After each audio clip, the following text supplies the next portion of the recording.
네. 공부 대통령이라는 게 제가 만든 닉네임은 아니고요.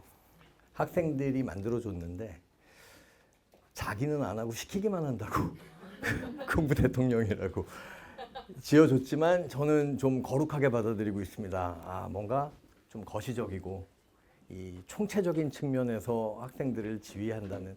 예전에는 자기들이 환자라고 공부 닥터라 그랬었어요. 근데 공부 대통령이 더 멋있는 것 같아서, 하지만 아직은 탄핵을 당하지는 않고 있고요. 조금 자리를 지키고는 있습니다. 이게 저희 더 클래식은 2002년부터 제가 그 학생들을 처음에는 학원으로 시작을 했었어요. 강의하고. 근데 아이들을 가르치는 과정에서 보니까 누구는 잘 받아들이는데 누구는 못 받아들이는 거예요, 수업을. 이유가 뭘까 하면서 제가 이렇게 좀 살펴봤더니 아이들이 공부를 하는 방식이 굉장히 천차만별이에요. 그래서 제가 이제 그 고등학교에서 대학을 올라갈 때 공부했던 것들, 그리고 고시 공부할 때 고시실에서 했던 것들, 뭐 이런 공부를 잘하는 사람들이 했던 방식들, 이런 것들을 좀 규합을 해가지고 학생들에게 좀 그 방법을 전수해 주기 시작을 했었어요. 근데 그게 생각보다 효과가 굉장히 크더라고요. 그러면서 제가 사실은 2010년까지는 학원을 압구정동에서 운영을 하면서 이 곁들여서 아이들의 성적을 올리기 위해서 컨설팅을 진행을 했었는데, 그러니까 컨설팅이라고 하면 대체로 입시 컨설팅, 뭐 어느 학교를 써야 한다, 뭐 어떻게 전략 컨설팅 이런 것들로 생각을 하시는데, 저는 애당초에 처음부터 방향이 학습 자체에 대한 방식상의 컨설팅을 진행을 했었어요. 그러면서 학생들을 이제 한 번 또는 두 번 보고 이렇게 방향 제시해주고 끝나는 게 아니라 매주 만나가지고 피드백을 해주면서 이제 진행을 해왔죠. 그러다가 이제 아까 우리 구청장님께서 말씀하신 것처럼 경복고등학교 동창회에서 어떻게 저를 알고 2012년부터 14년, 15년까지 평창동의 그 서울예고 앞에 그 글로리아 타운이라는 큰 건물이 있어요. 거기서 공부의 자세라고 해가지고 거기서 이제 경복고등학교 동창회에서 위탁한 학생들을 데리고 진행을 했었어요. 왜냐하면 저도 참 가슴 아픈 일이지만 경복고등학교가 지금 굉장히 좀 추락해 있거든요. 그러다 보니까 그 한 3, 4년 동안 아이들 지도를 하는 동안 제 자랑이 아니고 학생들이 제대로 한 결과, 그 3년 동안 제가 들어가 있었던 기간 동안에 고려대학교, 서울대학교, 뭐 연세대학교, 그리고 카이스트, 포항공대, 한양대, 성균관대까지 매년 25명에서 30명 정도를 보냈어요. 그러니까 경복고등학교 진학률이 별로 좋지 않다가 3년간 팍 올랐다가 제가 이제 나오고 다시 제자리로. 근데 그 이유는 제가 학생들한테 저희 회사에서 지금 진행하고 있는 건, 저희는 학생들의 약점에 관심이 있어요. 강의 이런 거를 진행하진 않아요. 강의는 필요하다면 아주 포인트 레슨처럼 몇 가지를 진행을 해주긴 하는데, 기본적으로 저희가 잡고 있는 건 프로세스에 관심이 있습니다. 학생들이 어떤 프로세스를 진행을 하면서 공부를 하는가. 근데 이게 되게 재밌는 게요. 프로세스가 이를테면 고등학생 기준으로 보면은 국어를 한번 예를 들어보면요. 원론을 공부하고 그 다음에 문제를 풀고 자기 오답에 대한 원인을 파악해서 자기 수정을 하는 그 모든 과정이 크게 보면은 잘게 자르면 더 세부적으로 자를 수 있지만 일반적으로 한 30개의 프로세스가 있어요. 근데 최상위권 아이들 같은 경우에 이렇게 지켜보면 자기도 모르는 사이에 그 30개 정도의 프로세스를 다 진행을 합니다. 근데 한 그 프로세스에서 5개 정도가 빠져있는 아이들이 2등급으로 내려가요.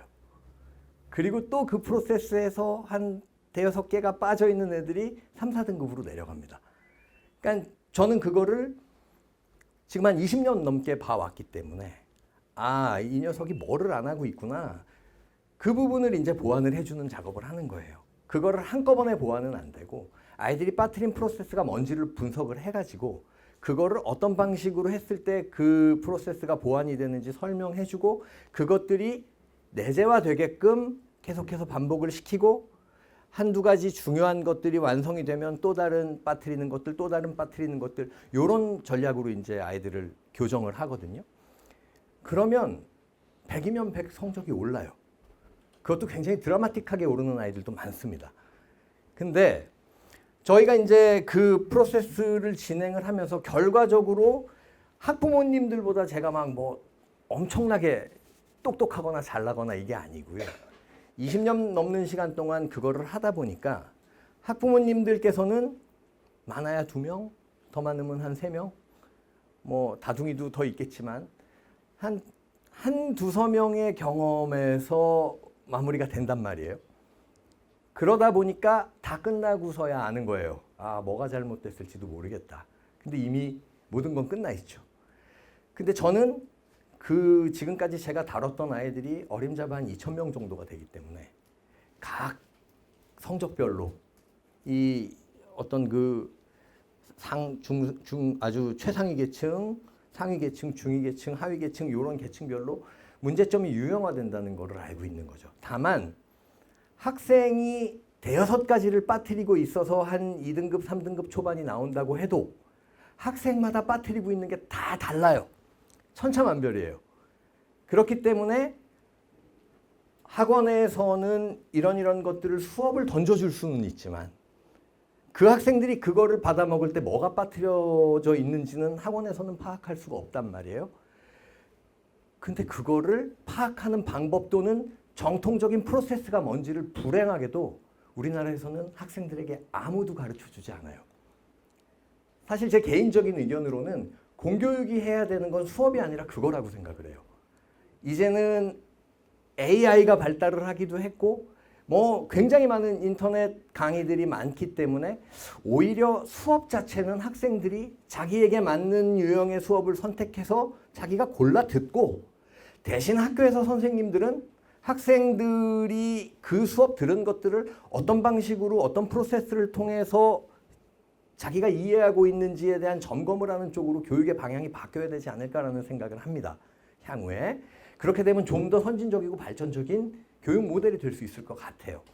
근데 어쨌거나 저희는 그런 프로세스들을 보완을 하는 거를 목표로 하고 있는데 문제는 사실은 제가 2015년에 경복고등학교 프로젝트를 끝내고 대치동으로 들어갔단 말이에요.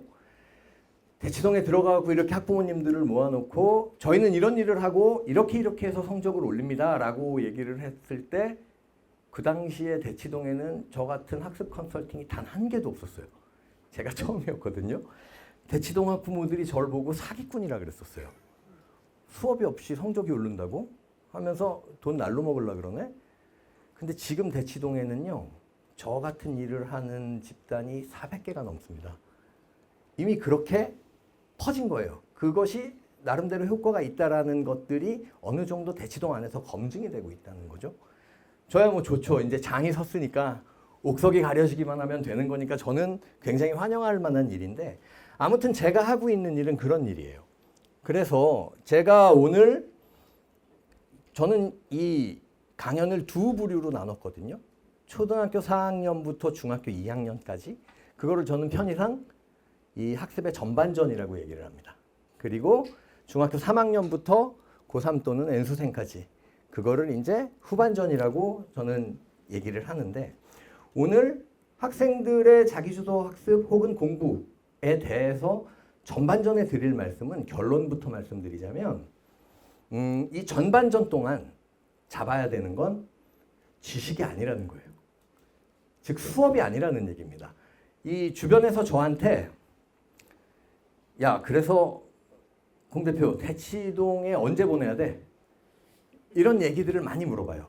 학부모들이 친구들이나 지인들 또 와이프를 통해서도 그런 질문이 많이 들어오고 저는 항상 똑같이 대답합니다. 대치동을 보내지 마세요. 이건 아이들이 망가지는 지름길입니다. 대치동을 아예 보내지 마시고 대신 이러이러한 걸 시키세요. 저는 좀 늦게 결혼을 해가지고 제 딸이 내년에 초등학교를 들어가요. 예, 내년에 초등학교를 들어가는데 저는 종로를 떠나지 않습니다. 평창동에 제가 살고 있는데 지금까지 어떤 학습지도 시키지 않았어요. 실컷 뛰어놀고 하고 싶은 거 하고. 근데 이 친구가 정말 맹세코 저도 제 와이프도 한글을 가르친 적이 없는데 한글을 뗐어요. 저희는 약만 올렸어요. 친구들이 이제 막 학습지 하고 뭐 한글 배우고 있을 때 얘가 이제 자기는 그걸 모르니까 자꾸 와갖고 질문을 하는 거예요. 공자는 어떻게 써? 서자는 어떻게 써? 후자는 어떻게 써? 끊임없는 질문과 반복을 통해서 원하는 것만 딱딱 가르쳐 줬는데 한글을 뗐어요. 그래서 많이 귀찮아졌습니다, 지금. 뭐 이것저것 읽어보면서 막 질문도 하고. 그게 사실은 제가 생각하는 가장 바람직한 교육이거든요. 자기가 원할 때 하게 하자. 근데 여기에 오셔서 뭔가 대단한 공부법에 대한 얘기를 들으러 왔는데 시키지 말라고? 그게 아니에요. 학원을 보내셔도 상관은 없는데 이 전반전에 만들어져야 될 것들이 만들어진 아이들이 후반전에 내는 성과와 그렇지 못한 아이들이 후반전에 내는 성과는 굉장히 차이가 큽니다. 제가 굉장히 많은 아이들을 이렇게 보면서 잘하는 아이를 받아서 잘하게끔 이렇게 대학으로 넘긴 케이스도 많지만 굉장히 못하는 아이, 실례로 제가 경복고등학교에 있을 때 1학년 때 전교 3등이었던 학생이 3학년 1학기 중간고사에 전교 1등을 해요. 근데 이런 케이스가 매년 나왔어요. 그래서 막 전교 석차를 막 뒤섞었습니다. 근데 그 263등에서 2학년 때 한 80등 라인까지 올라가고 3학년 때 전교 1등까지 올라간 그 학생이 서울대 수시가 돼요. 학부모들의 상식하고는 굉장히 다른 얘기가 나오는 거예요. 1학년 때 점수가 과당이면 얘는 정시로 돌려야 돼. 이게 일반적인 학원들의 논리거든요. 그렇지 않습니다. 이 드라마틱한 발전을 보여주는 거를 상위권 대학일수록 굉장히 좋아하고요. 그게 얼마나 어려운지는 그 교수들이 더 잘 알아요. 그렇기 때문에 여러분들이 전반전의 학생들을 무엇을 만들어야 되는지를 오늘 좀 자세히 말씀을 드리고 싶어요. 제가 강연을 하는 게 저는 교육자도 아니고 박사도 아니고 뭐 아무런 학위를 가지고 있지도 않지만 23년 동안 임상결과라 그러면은 맞을까요? 23년 동안 아이들을 가르치고 지도해 오면서 되는 아이들이 어떤 특징을 가지고 있고 안 되는 아이들이 어떤 특징을 가지고 있는가에 대해서 알았었는데 사실 저는 고등학생들이 초점이었기 때문에 처음에는 그쪽에만 관심이 있었어요. 근데 이거를 파고 원인을 들어가다 보니까 모든 건 초중학교 때 그릇이 만들어지는구나. 초중학교 때 만들어진 그릇에 고등학교 가가지고 담는 거구나. 저는 거기에 확신을 하고 있습니다. 그래서 초중등 시절에 무엇을 해야 할지에 대해서 어머님들께 아버님들께 소개를 좀 하려고 해요. 가장 문제가 되는 게 사실은 선행이거든요. 선행학습이 선행이어야 하는데 악행이 돼버려요. 정말 그게 굉장히 큰 문제입니다. 사실은 이 선행학습에 대해서 제가 조심스럽게 드리고 싶은 말씀은 이 중에 학원 관계자들이 계실지도 모르겠어요. 저는 대치동 안에서도 안티 대치동이기 때문에 욕을 굉장히 많이 먹습니다. 근데 실제로 저한테 환자가 돼가지고 오는 아이들이 선행을 안 한 아이들은 없어요. 선행은 대치동에서 기본이니까 초등학교 5학년, 6학년이 되면 고등학교 1, 2학년 수학 정석을 다 띄고 와요. 그러면서 3번을 돌렸네, 4번을 돌렸네, 미적을 몇 번을 돌렸네 자랑스럽게 얘기를 합니다. 뚜껑 열어보면 아무것도 없어요. 근데 이런 상황이 왜 발생을 하냐면요. 모든 학원이 그러지는 않겠지만 일부의 학원들은 잘 생각해 보세요. 초등학교 때 고등학교 과정을 선행을 한 걸 책임지는 학원은 아무 데도 없습니다. 그렇죠? 그래서 안 가르친다가 아니라 가르치는데 거기에 대해서 고등학교 때 나오는 결과에 대해서 책임을 지지는 않아요. 근데 굉장히 많은 아이들이 대치동 신화의 이 피라미드의 꼭대기에 있는 애들을 빵빵빵 스피커로 광고를 때립니다. 그럼 엄마들은 그걸 따라야 한다라고 생각을 해요. 근데 가려져 있는 밑부분에 90%에 대한 아이들에 대해서는 대치동의 어떤 학원도 얘기를 하지 않아요. 거기서부터 잘못된 신화가 발생을 하는 겁니다. 사실은 선행에 미친 듯이 돌입을 했을 때 실패를 볼 확률이 훨씬 높습니다. 그렇기 때문에 모든 방송이나 이런 데서 교육학자들이 나와서 선행이 필요하지만 한 학기 선행 이상은 필요하지 않다라고 얘기를 해요. 학원들에선 그렇게 얘기하지 않습니다. 고등학교 1학년 겨울방학 때 이미 미적 기하까지 다 끝내 있지 않으면 대학을 갈 수 없어 라고 얘기를 합니다. 거기에 대해서 저희는 아닙니다라고 자신 있게 말씀드릴 수 있어요. 저희는 절대로 아이들 선행을 한 학기 이상 못하게 합니다. 그러니까 저희의 방식은 프로세스를 정해주지만 중요한 건 다음 학기 거를 학원을 듣거나 예습을 하는 건 좋다. 그러나 학기가 시작을 하면 다시 처음으로 돌아와서 그걸 다시 한다. 학기 중에 다음 학기 거를 선행할 필요는 없다. 왜? 지금 현행이 안 되고 있으면 계속 물은 새면서 앞으로 가는 거예요. 예를 들면 컵에 물을 가득 채워가지고 갖다 드리는데 뛰는 거예요. 그러면 이 물 다 쏟아지거든요. 그리고 자리에 가갖고 딱 놨을 때는 남아있는 게 얼마 없는. 선행의 잘못된 부분들이 바로 그건데 선행을 해서 효과가 나오는 애들은 그럼 뭘까요? 그걸 말씀드리려는 거예요. 초, 중학교 때 만들어져 있는 무언가. 이것이 되어 있는 아이들은 조금 무리를 해도 담아낼 수 있는데 그렇지 않은 아이들 같은 경우에는 전부 흘리고 결국은 뚜껑 열어봤을 때 아무것도 남지 않는 경우가 많다. 그러면 우리가 아이들의 전반전에 학습 전반전에 해야 될 건 뭐냐? 수업을 막 넣어주는 거냐? 아니면 그걸 담을 수 있는 그릇을 만들어주는 거냐? 이 부분이 굉장히 중요한 시사점이라고 생각을 합니다. 제가 3학년 아이들을 이렇게 보면 결국은 우리가 수능을 가가지고 점수를 잘 받아서 대학을 잘 보내자 이게 목표잖아요. 중학교 때부터 초등학교 때부터 막 돌리는 이유가. 근데 수능은요 3가지 변수가 있어요. 하나는 정해진 시간에, 두 번째는 정해진 분량을, 세 번째는 정확하게. 이 3가지가 충족이 돼야지 수능을 보든 내신 시험을 보든 잘 봐서 좋은 성적을 받는 거예요. 시험은. 자, 그런데 제가 알고 있는 어떤 친구는 아주 흔한 현상입니다. 대한민국 학생들의 아주 흔한 현상인데 국어든 수학이든 시간이 없기 때문에 정말 자기는 늘 시간이 모자란대요. 시간이 모자라기 때문에 빨리 풀어야 되고 급하게 풀어요. 근데 점수가 안 나와요. 점수가 안 나오는 이유가 뭐냐? 문제를 다 풀지를 못해요. 그러니까 자기는 시간이 모자르다는 거예요. 근데 정말 재밌는 게요. 옆에서 푸는 걸 가만히 지켜보고 관찰하고 있으면 날림 공사를 하기 때문에 시간이 모자라요. 이유는 그러니까 무슨 얘기냐면 국어 지문을 날려 읽어요. 급하니까 시간이 없으니까. 근데 날려 읽기 때문에 문제를 풀 때 이 정확한 정보를 파악하지 못해서 다시 읽어야 돼요. 다시 읽고 어쩌고 저쩌고 하다 보니까 한 번 읽고 풀어야 되는 문제들, 수학도 한 번의 조건과 전제가 뭔지를 파악해갖고 쭉 풀어내야 되는 일들을 그것들을 기본적이고 본질적인 것들을 놓치기 때문에 정말로 와가지고 다시 보고 하다 보니까 시간이 없어지는 거예요. 그러면 이 녀석의 점수가 안 나오는 원인은 시간 부족일까요? 정확성의 부족일까요? 정확성의 부족이에요.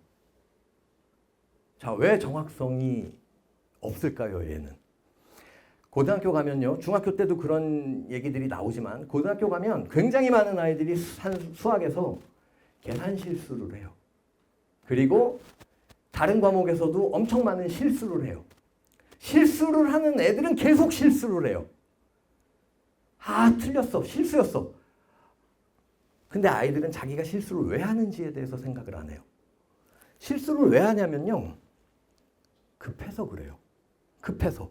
근데 왜 급하냐면요, 어렸을 때부터 숙제가 너무 많아요. 놀아야 되는데. 정말이에요.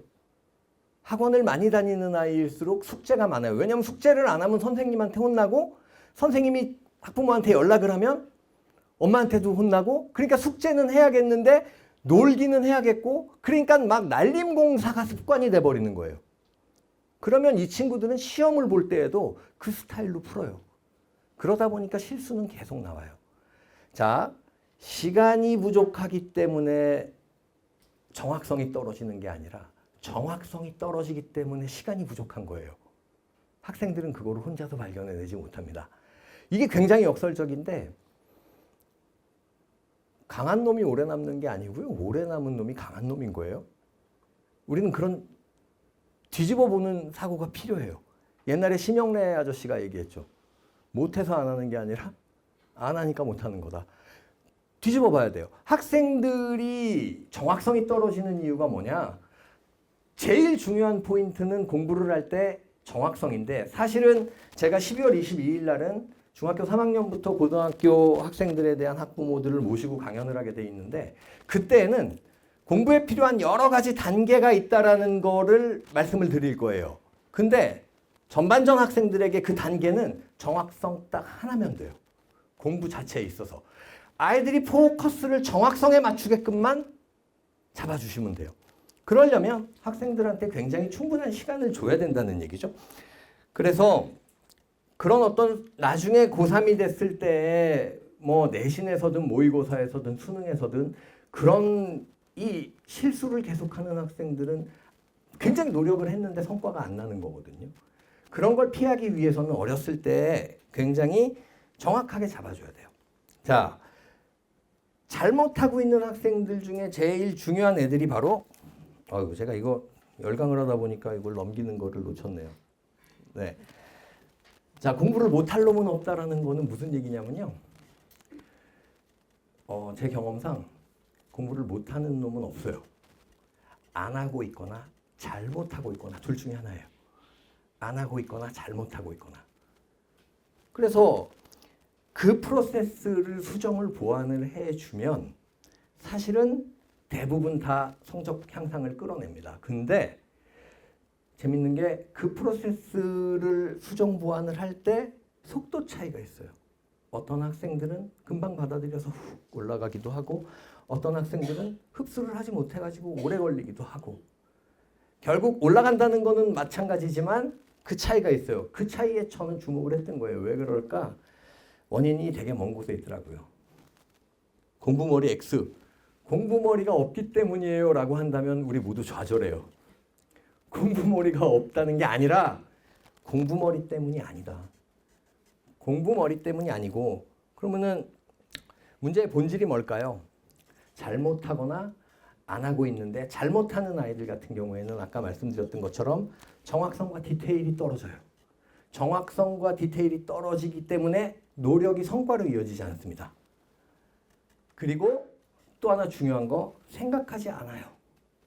우리 학생들이 가지고 있는 대부분의 학습 전략은 암기 전략밖에 없습니다. 근데 왜 얘네들은 암기 전략을 선택해야만 할까요? 아까 말씀드린 것처럼 시간의 문제예요. 놀아야 되는데, 놀고 싶은데, 빨리 끝내기는 해야겠고, 그러다가 생각하지 않고 그냥 받아들여 버리는 거예요. 이런 경우에는요, 고등학생이 되면 어떤 형태로 나타나냐면요, 수능의 문제는 논리적 타당성을 지닌 변형의 문제이고 적용을 하는 문제, 딱 두 개거든요. 그러니까 세 가지로 압축이 돼요. 하나는 일치 문제예요. 이 일치 문제는 중학생도 풀 수 있는 겁니다. 맞는지 아닌지를 1대1로 비교하는 거니까. 근데 두 번째는 사례 적용 문제가 나오고, 세 번째는 논리적 추론 문제가 나와요. 모든 과목에서 이 세 가지입니다. 문제 유형은. 약간의 그 문제들만의 차이들이 있겠지만 실제로 문제 유형은 딱 이거 세 개로 압축이 될 수 있는데, 학생들이 암기 전략 일변도로 공부를 하기 때문에 변형 문제나 적용 문제, 즉 논리적 추론이나 적용 문제에서 굉장히 어려움을 갖고 있어요. 그래서 그것들을 굉장히 그 근거들이 다 나와 있음에도 불구하고 조합을 하지 못해요. 그래서 성과로 나타나질 않습니다. 그리고 마지막으로 잘못하고 있는 아이들의 대표적인 케이스, 자기 반성이 없어요.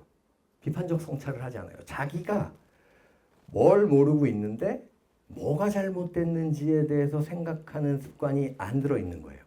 그렇기 때문에 얘네들은 고등학교로 가게 되면 양적인 성장은 해요. 더 많이 풀고 막 그렇지만 질적인 발전은 없어요. 그래서 결국은 밑빠진 독에 물 붓기가 되는 겁니다. 즉 우리가 공부를 컵에 물을 채우는 거라고 생각을 해보자고요.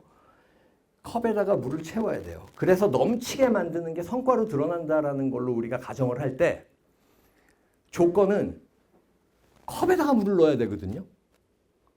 딴 데다가 열심히 부으면서 이게 차오르기를 원하는 건 바보예요.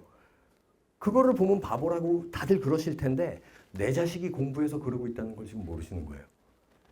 그러니까 되는 공부를 해야 되는데 열심히만 하고 있는 거예요. 그리고 차오를 때까지 기다릴 줄 알아야 돼요. 꾸준히. 마지막 한 가지 조건이 굉장히 중요해요. 컵이 깨져 있으면 안 돼요. 밑바닥이 빠져 있으면 안 된다는 얘기입니다. 근데 밑바닥이 빠져 있을 때 그걸 메워서 채워야 되는데 이걸 메우는 작업을 우리나라 학생들은 거의 하지 않아요. 근데 이게 재밌는 게요. 오답노트를 해라라고 다들 얘기는 해요. 오답노트를 해요. 근데 아이들이 오답노트를 하는 방식이 뭔지 아세요? 답이 뭐지? 요거예요. 아, 이래서 답이구나. 이건 어떤 발전도 되지 않습니다. 안 하는 것보단 낫겠죠. 중요한 건 답이 이건데 내가 생각했던 이유, 내가 잘못된 답을 선택할 때의 이유는 요렇게 갔기 때문에 요거라고 답을 생각을 했는데 그러면 내 생각에 잘못된 게 뭐야? 이거를 찾아줘야 되는데 그거를 찾지 않아요. 그러다 보니까 이 문제를 다음에 풀라 그러면 풀 수 있지만 그와 유사한 문제가 나왔을 때에는 또 막히고 발전이 없는 겁니다. 물론 제가 지금 말씀드리는 건 중학생이 하긴 힘들어요. 초등학생 못해요. 단적으로 얘기하자면 초등학생은 그냥 개념을 익히는 공부로 끝내야 됩니다. 그게 초등학교 교육의 목표예요. 개념의 정립. 중학교로 가면 사실 확인이에요. 고등학교로 갔을 때 논리적 추론으로 넘어가요. 자, 근데 물론 그 자기 사고를 수정하고 오류를 바로잡을 수 있는 그 논리성은 고등학교 가가지고 생겨야겠지만 초등학교, 중학교 때 정확히 읽는 거 그리고 자기가 읽은 거를 한번 일치시켜 보는 거 따져주는 거죠. 그 정도까지는 중학교의 방법론으로 들어가요. 물론 프로세스 중에 굉장히 많은 부분이 뒤에 남아 있습니다. 그거는 고등학생이 됐을 때의 영역이기 때문에 오늘은 제가 따로 말씀드리진 않을 거예요. 너무 정보가 많아지니까. 어쨌든 우리나라 학생들 고등학생 기준이에요. 정확성과 디테일이 떨어진다.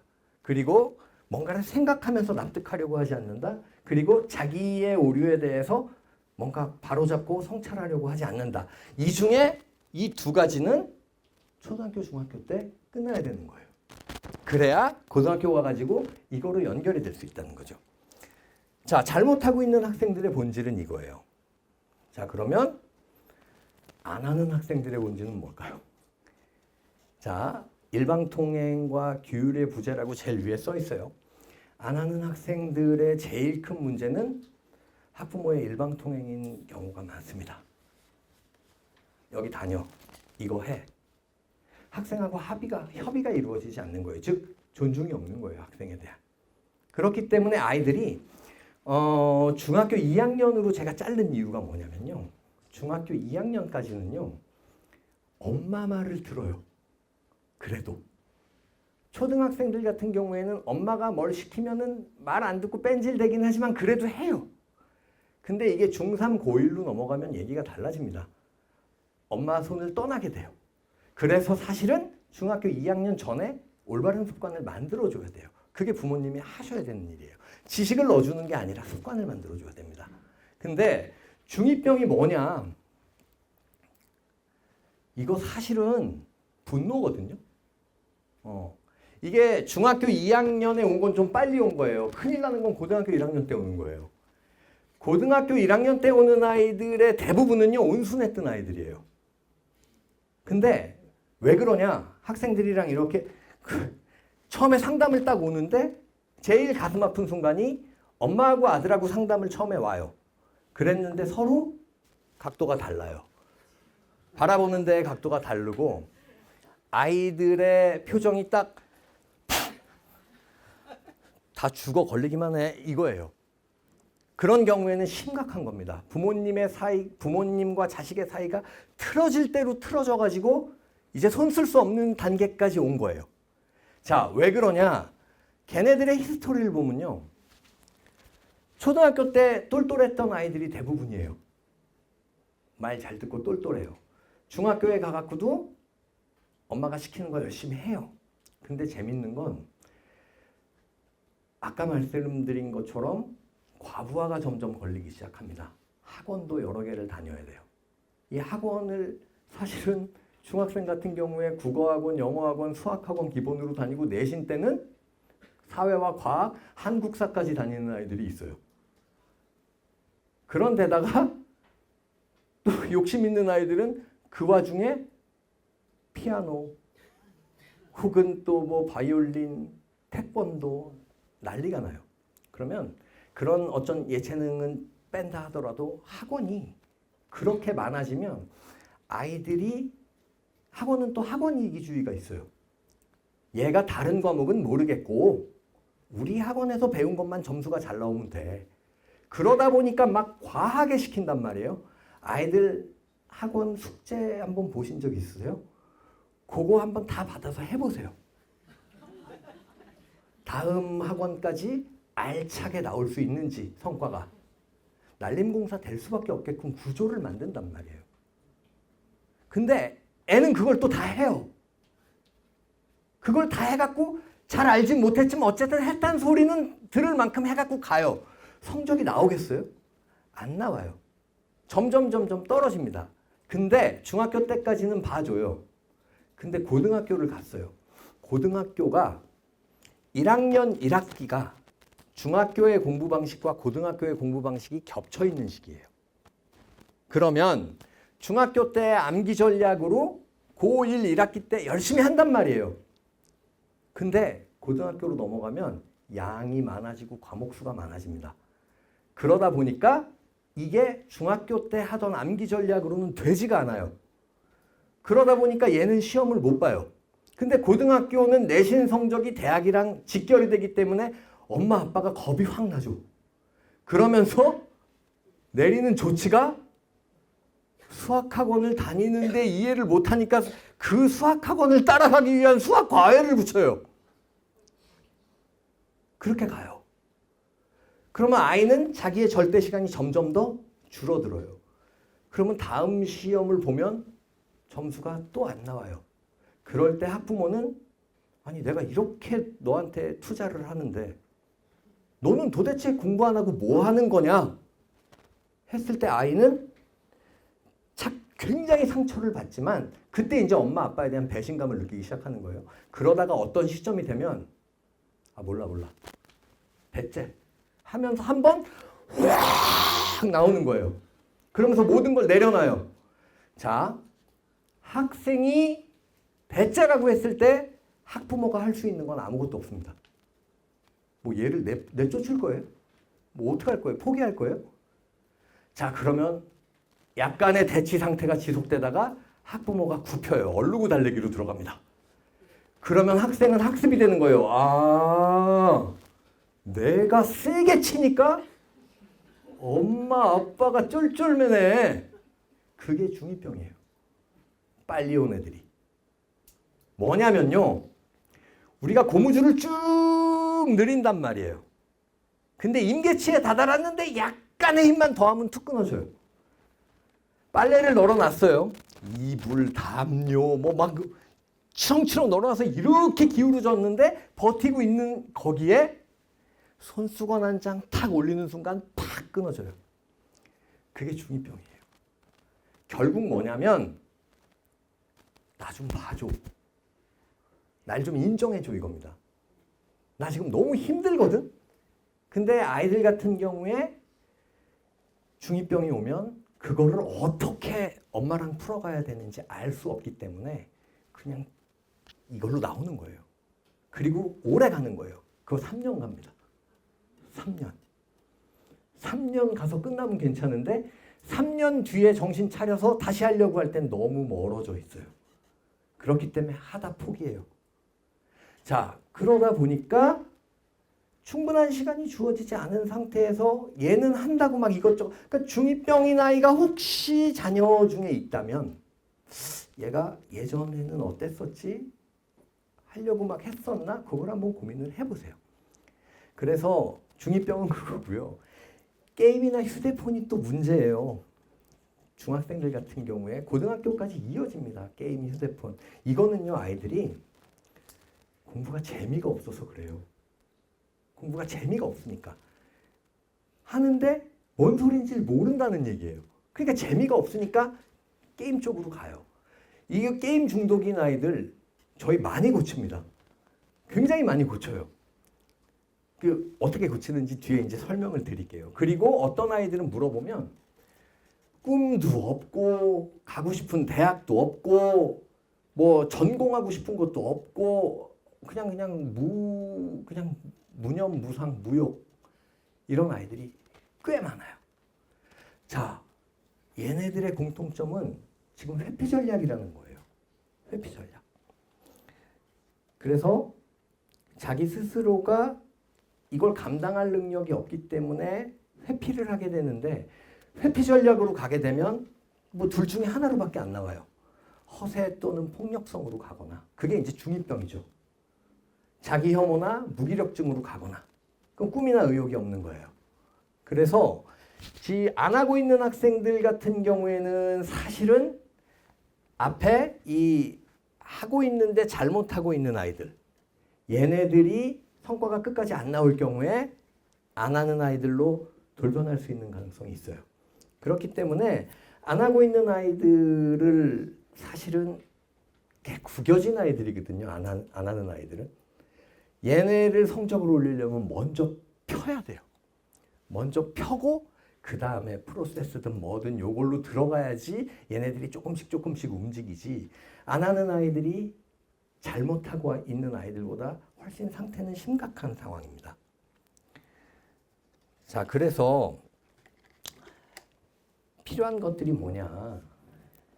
이게 이제 여기서부터 오늘 정말로 드려야 될 말씀이 나와요.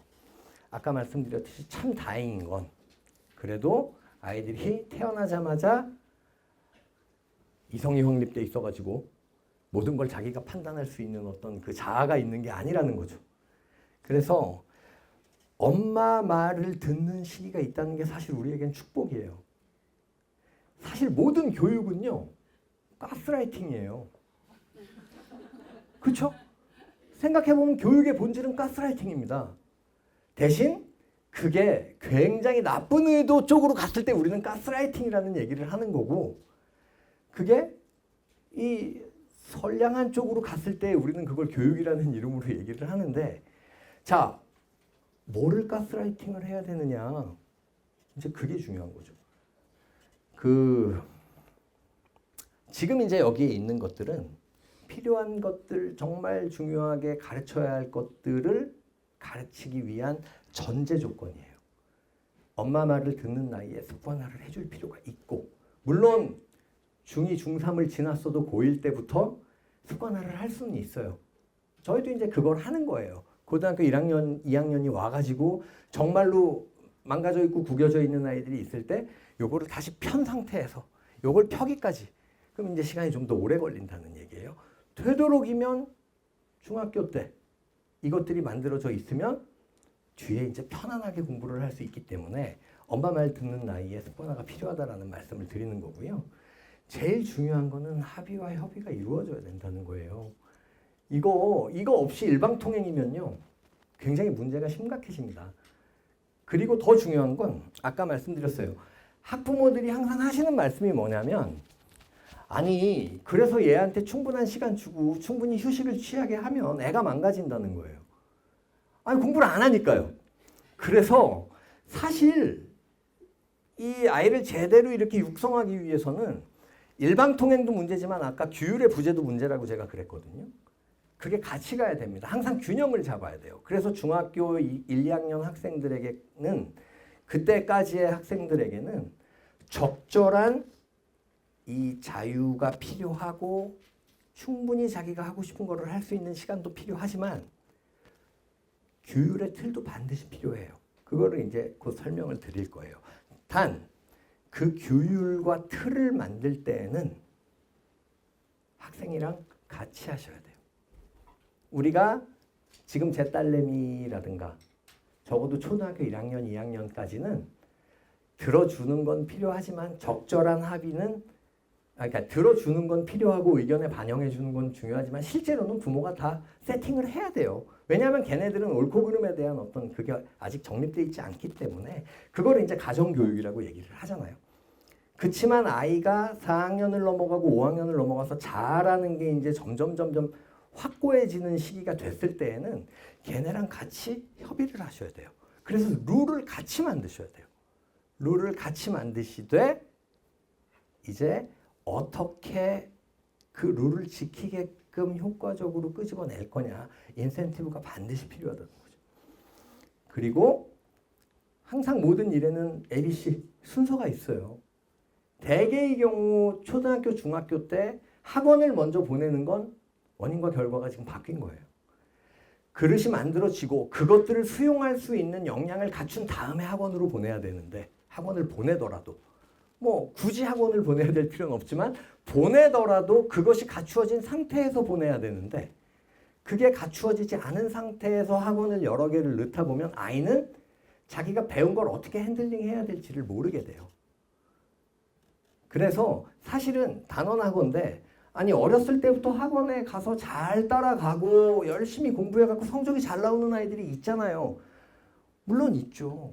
그런 아이들은 굉장히 뭔가 특출난 성향을 가지고 있거나 아니면 제가 생각하기엔 조금 더 어린 나이에 이 틀이 만들어지는 교육을 시키신 거예요. 그건 다음 챕터에서 얘기하고요. 그래서 거시적인 측면을 먼저 만들고 미시적인 세부사항으로 들어가는 거죠. 큰 틀에서 세부사항으로 들어가게끔 진행을 해야 되고요. 그 다음에 공부는 외적 조건이 먼저 만들어져야 된다. 어떻게 말하면 이거는 거시적인 측면이죠. 외적 조건이 바로 전반전에 확립하는 게 이 목표고 그 다음에 공부에 대한 학습에 대한 내적 조건을 차츰 갖춰 나가는 게 바로 중3 때부터. 그래서 저는 저희 회사에 중학교 1학년짜리, 뭐 2학년짜리, 심지어는 초등학생은 안 하냐는 막 질문도 들어오고 그러는데 중학교 2학년짜리가 와도 저의 영업을 위해서는 걔네가 오는 게 좋죠. 근데 안 받아요. 내년에 오세요.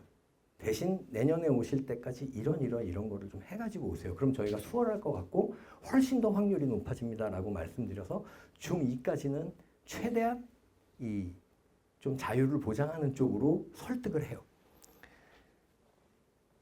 그 외적 조건이 갖춰져 있으면 내적 조건으로 가는데 큰 무리가 없어요. 그 내적 조건이 이제 아까 말씀드린 공부의 프로세스예요. 굉장히 여러 가지 다단계 방식을 꾸준히 따라가는 거죠. 자, 그러다 보니까 아까 말씀드린 게 공부 머리가 크게 좌우하는 건 아니다. 어떤 연구 결과 보니까 공부에 있어서 노력이 차지하는 비중은 4%밖에 안 된다라는 연구 결과가 있더라고요.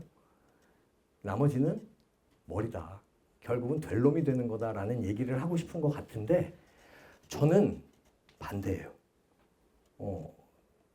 머리가 결정짓는 게 한 4% 되지 않을까? 나머지는 학생들이 어떤 태도가 만들어져 있을 때 어떤 프로세스를 따라 보니까 성적이 오르더라. 그거를 굉장히 여러 차례에 걸쳐서 저희가 경험을 했기 때문에 공부머리를 만드는 게 바로 습관인데요. 자, 필요한 것들 중에 제일 중요한 게 균형입니다. 이게 정말 어려워요. 자, 이 균형이요. 정확성과 집중력에 직결돼요. 어떤 균형이냐? 공부 시간과 노는 시간의 균형이에요. 그 학생들의 시간을 한번 딱 타임테이블에 놓고 저희가 학생들이랑 잡아보면은요. 학기 중에 그 학교가 끝나고 고등학생 같은 경우에는 한 11시에서 11시 반 정도까지 공부를 한단 말이에요. 12시로 잡고.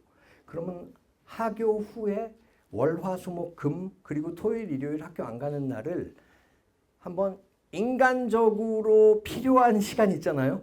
정말 최소한의 휴식 시간. 1시간 반 공부하고 15분 쉰다든가 이런 인간적으로 필요한 시간을 빼고 잠자는 시간이랑 뭐 이걸 빼고 12시까지로 잡아봤을 때 일주일에 45시간이 나와요.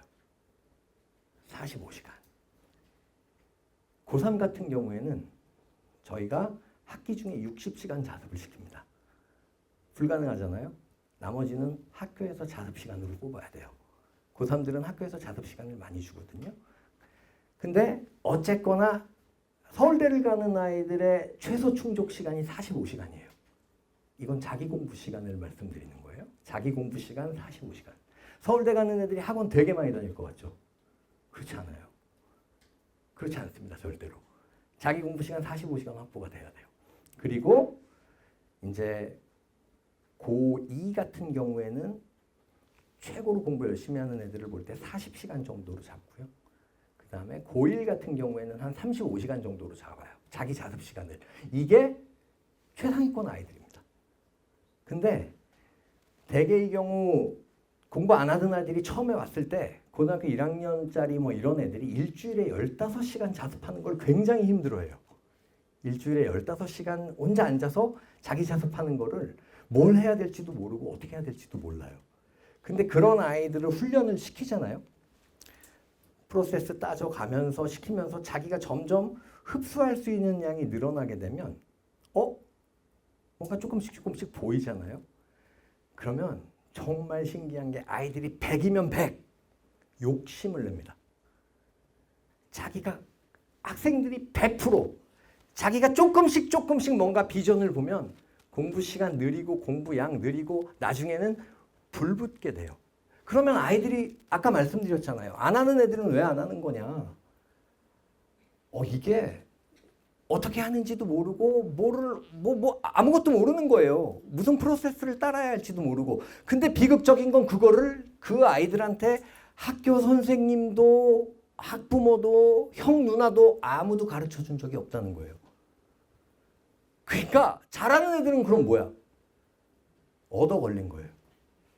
제가 잘하는 애들을 이렇게 너는 그런 걸 어떻게 알았니? 물어봤더니 그걸 가르쳐주는 수업을 하는 학원 선생님을 만난 거예요. 근데 그 선생님이 어떤 선생님인지는 알려져 있지 않잖아요.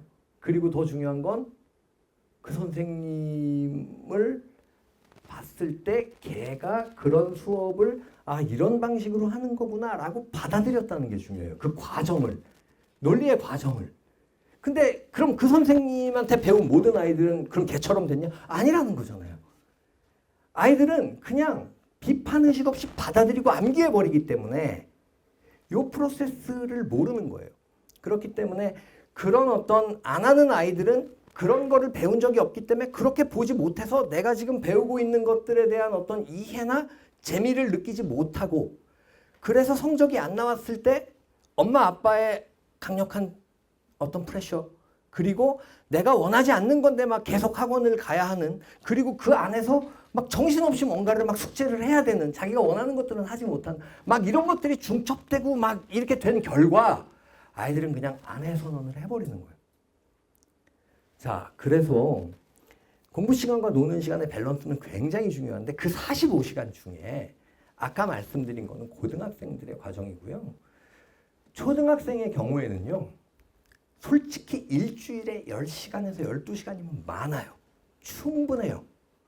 자기 공부할 시간. 초4, 초5, 초6. 그 정도면 충분해요. 그러면은 월, 화, 수, 목, 금 하루에 2시간 꼴이에요. 토요일, 일요일에 놀면 돼요. 근데 거기에 대한 또 필요한 정보를 일단 드릴게요. 중학생 같은 경우에는 일주일에 15시간이면 충분합니다. 일주일에 15시간. 그 중에 8시간은 수학이에요. 충분합니다. 대신 시간이 부족하기 때문에 날림공사를 하게 돼서 생각하지도 않고 정확하지도 않게끔 접근하는 그 공부 방식만 피할 수 있게끔 해주는 게 부모의 역할이에요. 자, 마지막 구김없는 해맑은 아이가 기적의 주인공이다. 정말 신기해요. 아까 이 드라마틱한 기적을 이루는 아이들 100이면 100 이뤄냅니다. 해맑은 아이들. 이게 재밌는 게 이 해맑은 아이들이요. 일단 부모 사이가 좋아요. 네. 부모 사이가 좋고 또 아버지하고 친한 애들이 많아요. 이게 정말로 제가 심리학자도 아니고 교육학자도 아니지만 굉장히 중요한 시사점을 던져준다고 생각을 해요. 아버지하고 친한 애들이 기적을 일으켜요. 아버지하고 친한 애들. 그래서 저는 사실 뒤에 말씀드리지만 아버지의 교육에 참여가 절대적이다. 근데 우리 세 가지 속설 있잖아요. 아이가 명문대를 가기 위한 세 가지 속설. 첫째가 뭐죠? 할아버지의 재력. 두 번째가 엄마의 정보력. 세 번째가 아빠의 무관심. 여기 지금 아버님들 와 계신데 제가 박수를 보내드리고 싶어요. 이 세 가지 아빠의 무관심. 저는 이 세 가지 속설을 만들어낸 사람이 누굴까요?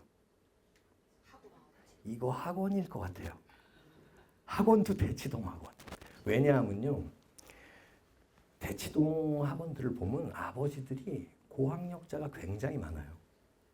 아버지들은 대치동의 교육 방식에 대체로 반대합니다. 제가 만나본 아버지들은 대부분 100%예요. 왜냐하면 자기가 공부를 해봤는데 이거 아닌데?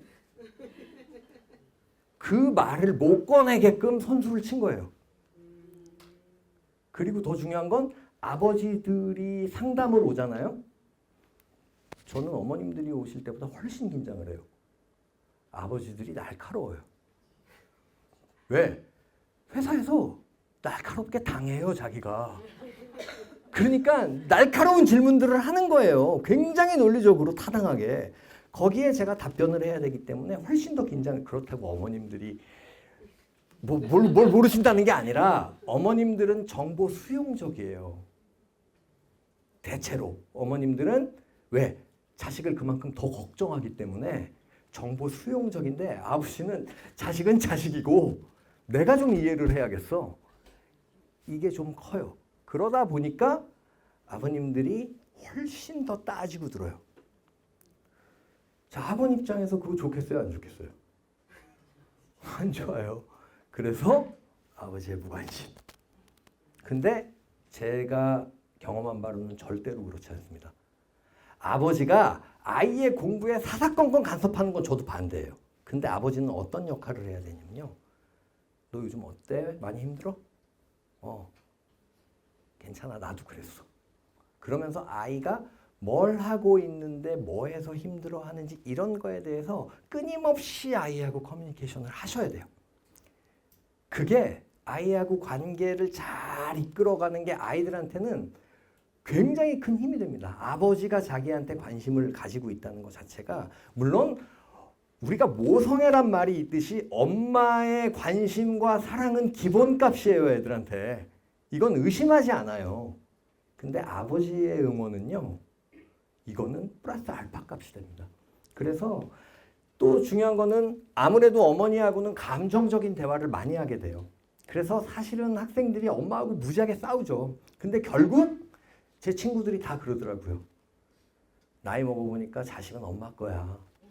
네, 그건 진리인 것 같아요. 자식은 엄마 거예요. 그거 저도 인정합니다. 근데 그 과정에서 엄마하고의 엄청난 갈등들이 있어요, 자식들은.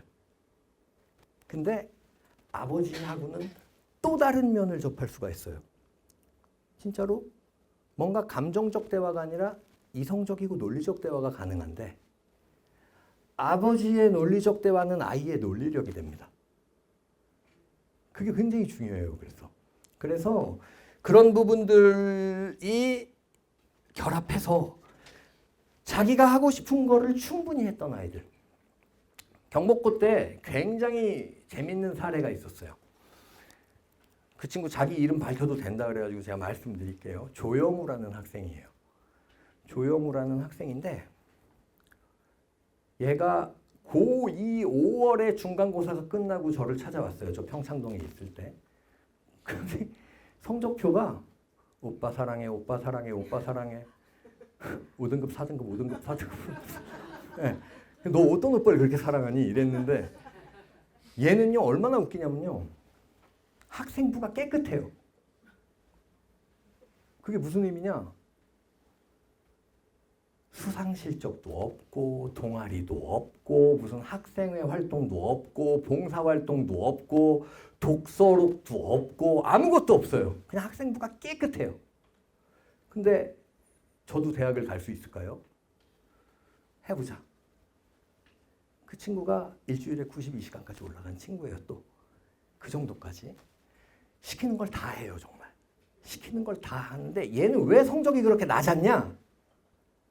애가 농구에 미쳐가지고 시간만 남은 농구를 한 거예요. 농구를 겁나 잘해요. 너 농구 선수가 되지 왜? 그랬더니 키가 172예요. 자기가 키만 컸으면 농구 선수를 하고 싶었는데 이제 공부를 해야 될 것 같아요. 얘가 고3이 됐을 때 이 친구도 고3 1학기 중간고사 때 전교 1등을 하거든요.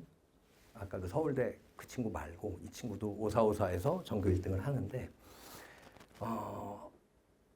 6월 모의고사에 14개를 틀렸어요.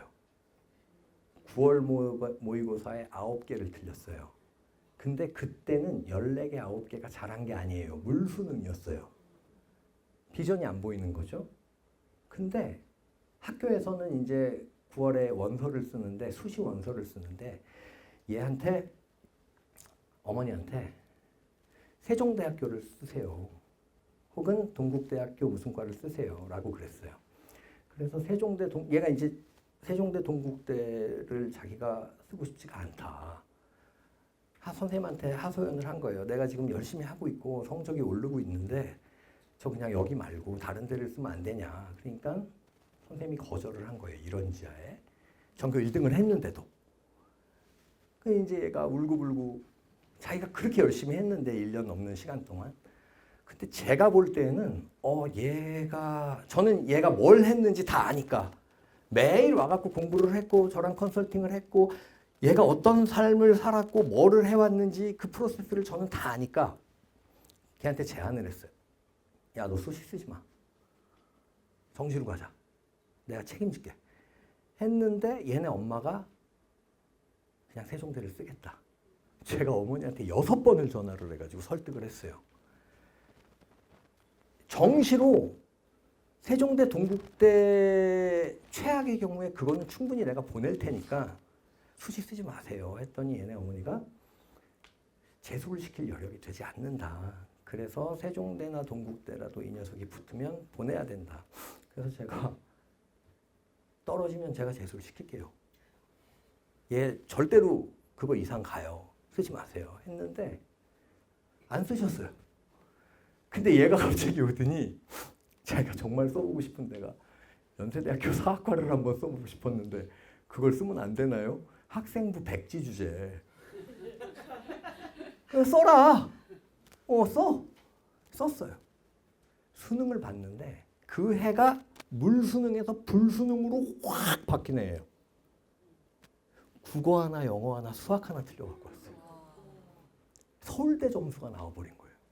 서울대 점수가. 근데 연대에 납치됐어요.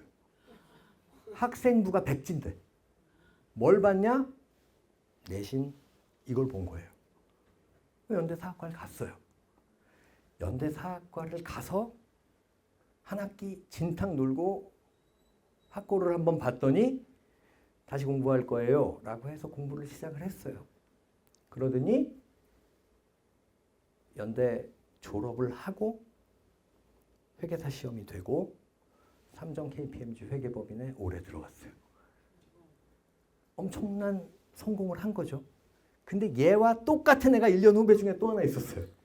정말 비슷한 사례인데 이 친구는 다행히 납치가 되지는 않고 수시를 다 떨어져 버리는 바람에 얘도 이제 전교 1등까지 올라갔어요.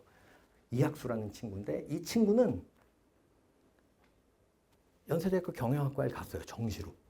근데 거기서 열심히 공부를 했는데 저한테 하는 얘기가 저 더 클래식에서 공부할 때처럼 대학 공부한 거예요. 그냥.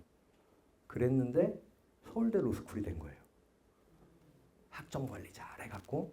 결국 공부가 고등학교 공부 따로 중학교 공부 따로 뭐 이게 아니에요. 역량이 갖춰진 애들이 컨텐츠가 바뀌는 것뿐이에요. 그래서 어떻게 봐야 되고 뭐를 어떻게 복습을 해야 되고 뭐를 익히고 이해하고 어떤 방향으로 접근해야 되는지에 대한 프로세스는 이황 선생님이 쓴 책이랑 똑같아요. 지금도. 이황의 저서를 보면 성리학을 어떻게 공부해야 되는가에 대해서 논한 부분이 있는데 공부는 결국 내용의 그 컨텐츠가 뭐냐가 바뀐 것뿐이지 예나 지금이나 고대 그리스 로마 시대의 공부 지금의 공부 다르지 않아요. 방식은. 근데 그 공부 방식을 아무도 가르쳐주지 않는 거예요. 자, 근데 그 공부 방식을 어떻게 해야지 그러면 따라갈 수 있느냐. 자, 이것이 이제부터 진짜 중요한 얘기가 나와요. 학생들 중학교 때까지 엄마 말을 들을 때 반드시 가르쳐주고 내면화해야 되는 것 딱 하나를 얘기하라면 저는 권리의무관계라고 생각해요. 권리의무관계. 예. 자기의 의무를 다 하고 권리를 누리는 게 훈련이 돼야 됩니다. 우리 학생들한테 그게 많이 안 돼요. 엄마들이 아니 야 무슨 한석봉 엄마도 아니고 너는 공부해 나머지는 내가 다 할게. 저는 그래서 컨설팅 할 때 고등학생들도 어머님들 계신 데서 학생이랑 약속을 해요. 야 이제부터는 집안일도 네가 하는 거야. 집안일은 집안 사람이면 누구나 해도 되는 일을 집안일이라고 해. 집안일은 엄마 일이 아니야. 그건 네가 해도 되고. 자, 네가 이를테면 일주일에 한 번 당번을 정해서 세탁기를 돌리든 빨래를 개든 집 청소를 하든 아니면 네 방 청소를 하든 네가 해야 될 일이 그게 의무가 되는 거야. 그리고 그거를 했을 때 너는 뭘 받아야 돼. 이제 이것들을 어머님들한테 그리고 대치동은요. 와 무슨 아이들을 걸어서 5분 거리 10분 거리에 있는 아파트 사는 사람들이 죄다 라이딩을 해요. 에? 아니 내가 여자애들을 늦은 시간에 라이딩을 하는 거는 오케이. 세상이 미쳐 돌아가고 있으니까 딸들을 그러는 건 오케이. 남자애들을 그럴 필요는 없잖아요. 고3, 고2 이런 애들은. 그게 뭐가 문제가 되냐면요. 아이들이 엄마가 해주는 게 많으면 많을수록 삶의 자기 의미가 없어져요. 그걸 아셔야 돼요. 발품 팔아야 되고 손발이 고생해야 되고 그럴 때 아이들이 자기가 하는 일이 자기께 돼요. 자기 의미가 된다는 말씀이에요. 근데 너무 많은 것들을 그냥 자식을 위해서 케어를 해버리는 거예요. 자식이 의무적으로 해야 되는 것들을 정해주지 아니한 채 그냥 권리만 계속 주는 거예요. 경제적으로 풍요한 집은 그걸 막 경제적으로 베풀고 막 그냥 원하는 건 다 사줘요. 왜? 그럼 얘 머릿속에는 그냥 내가 필요한 거 엄마한테 얘기하고 아빠한테 얘기하고 들어 누우면 나오는 게 되는 거예요. 자기가 뭔가를 해서 이거를 얻었을 때 느끼는 그 의미와 엄마 아빠한테 쫄랐을 때 그냥 뚝딱뚝딱 나오는 거의 의미. 그게 꼭 경제적으로 풍족한 집이 물질적으로 그렇게 되는 게 아니더라도 경제적으로 풍족하지 않다고 하더라도 정말 많은 것들을 그냥 해줘요. 엄마들이. 그거 안 좋아요. 그건 자식을 위하는 게 아니에요. 그런 애들이 공부를 자기 위해서 한다는 생각을 안 해요. 공부는 자기 위해서 하는 거잖아요. 그렇게 돼야 되는데 자기가 발품을 팔지 않기 때문에 그리고 자기가 뭔가를 대가를 지불하지 않기 때문에 그게 자기의 삶의 영역 안으로 들어오지를 못하는 거예요. 그러니까 그런 애들이 사실은 성취 동기도 낮고 의욕도 없고 무기력해지고 그럴 수밖에 없는 거예요. 자기의 의미를 자기가 자꾸 만들어내는 훈련을 시켜야 되는데 그래서 저는 초등학교, 중학교 때 이 권리-의무 관계에 대해서 확실하게 그래서 의무는 뭐가 돼요? 특히 공부 쪽으로 얘기를 한다면 충분한 시간을 주고 대신 많지 않은 과제를 주지만 정확성과 객관성을 만들어내게끔 하는 거예요. 그러면 개의 권리가 생겨야 되는데 이 인센티브는 정말로 어머님들이 확실하게 지켜주셔야 되는 거예요. 하루 종일 놀게 해주겠다? 진짜 하루 종일 놀게 해야 돼요. 그 노는 걸, 야, 이제 그래도 너무 많이 놀지 않았니? 이러면서 약속을 할 때는 이렇게 약속을 해놓고 정작 주다 보니까 속이 터진단 말이에요. 그러니까 야, 이게 말을 바꿔요. 그럼 아이들은 자기의 의무에 대해서 자기도 약속을 지키지 않아요. 그래서 여기 게임을 제가 적어놨어요. 엄마들이 제일 걱정하는 게 게임이란 말이에요. 게임을 무분별하게 하니까 문제잖아요. 게임을 하면서 자기가 해야 될 걸 아무것도 안 하니까 문제잖아요. 근데 게임을 통해서 자기가 해야 될 걸 내면화시키면요. 그거 굉장히 훌륭한 전략이에요. 게임도 잘해야 돼요. 그래야 친구들 사이에서 나름대로 커뮤니케이트가 돼요. 그래서 이를테면 이런 거예요. 이 어머님들이 맞벌이 부부도 많고 그런데 사실은 아이가 학교에서 끝나고 집에 와가지고 어머님들이 들어오실 때까지 혼자 있는 경우들이 많잖아요. 혼자 있는 경우들이 많으면 아이들이 그때 막 게임이나 뭐나 이런 걸 하면서 무너지기 쉬워요. 근데 그때 아이들한테 아까 말씀드렸듯이 그 구조와 틀을 만들어주지 않으면 아이들은, 그러니까 우리가 얼음을 만들려면 어떻게 해야 돼요? 그 아이스 큐브 안에 물을 부어야지 그 모양대로 얼음이 나오잖아요. 근데 그 틀을 만들어주지 않으면 아이들은 뭐를 어떻게 해야 될지 모르기 때문에 흩어져요. 자, 그래서 말을 들을 때 같이 약속을 정해야 돼요. 그래서 몇 시부터 몇 시까지 뭐를 어떻게 해야 되는지 그런 것들을 충분히 논의를 해가지고 정해야 되는데 그럴 때 인센티브의 요건을 정하셔야 됩니다. 조금 뒤에 다시 말씀드릴게요. 그래서 기준을 명확화해야 되고, 자, 여기에 기준을 명확화한다는 개념이 뭐냐면 시간, 분량, 그리고 어떤 방법을 통해서, 즉 목표, 어디로 가야 돼? 라는 거를 명확히 해주셔야 돼요. 자, 너 학교 갔다 오면은 4시부터 5시 반까지 요거를 좀 하자. 처음에는 그거를 계획을 같이 짜주셔야 돼요. 요거를 좀 하자. 이만큼을 하는데 방법은 이렇게 돼야 돼. 네가 한번 이 부분을 다 읽고 필요하다고 생각되는 거, 근거, 왜 해당된다고 생각하는 거에 한번 체크들을 해봐. 그리고 네가 몰랐던 개념이 나오면 그것들의 체크들을 좀 해봐. 해가지고 요건을 너무 복잡하진 않지만 명확하게 시간 동안 분량, 방법을 정하고 그랬을 때 어디로 가 있어야 돼 너는? 어떤 상태가 되어 있어야 해? 라는 것까지 정해주세요. 그리고 요게 다 됐을 때는 게임 몇 시간. 이 중에 요런 요소가 빠져 있을 때는 몇 시간 차등적으로. 안 해놨을 때는 어떻게? 이거를 합의를 하시라는 얘기예요. 그럼 처음에는 좀 익숙하지가 않아요, 아이들이. 그렇기 때문에 한 2주 정도는 매일 검사를 하셔야 됩니다. 2주 정도는. 2주면 충분히 익숙해지거든요.